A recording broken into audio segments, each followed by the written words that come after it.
तुमर सबु इच्छा को ना मु पूर्ण करी। तुम्हें से जिद करनी।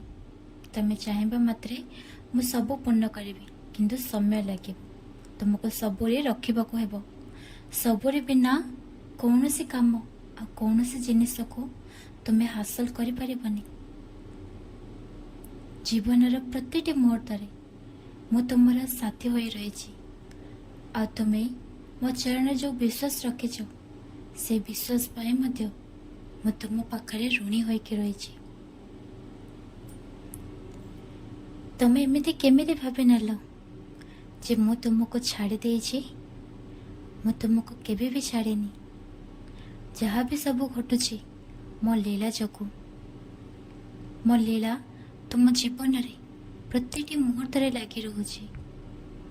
एथिपाई तुम्हें बेले बेले बहुत कष्ट अनुभव करुच। तुम्हें ना माया को छाड़ी दियो और मो शरण रे रुह। माया तुमरो किछि भी भल करबनी। से तुमको केवल लालसा देव आ कष्ट देव, किंतु मु तुमको भक्ति देवी आउ जीवन रे उन्नति देवी आ मोक्ष प्राप्ति करी। मो कथा को तुम्हें शुणी पारुच ना। तुम जीवन गतिविधि को मो को मौजी से तुम्हें व्यस्त हुआ नहीं। आज मो मंदिर को आस।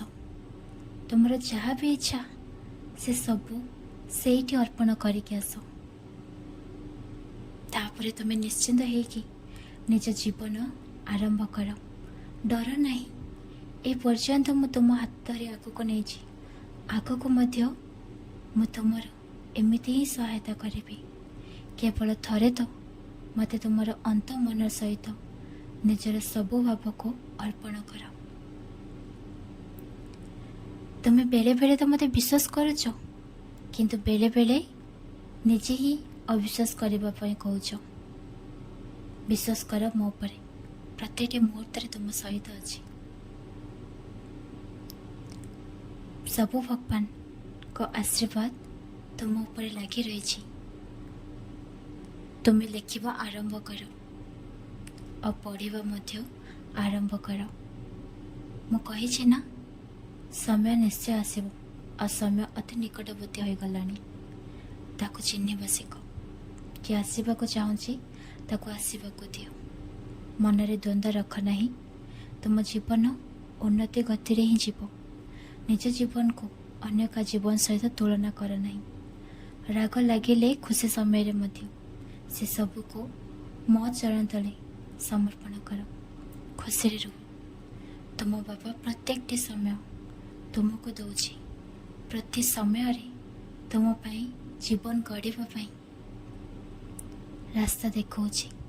ताको हाथ छड़ा कर नहीं। खुशी रे रुह। आज मो आरती कर।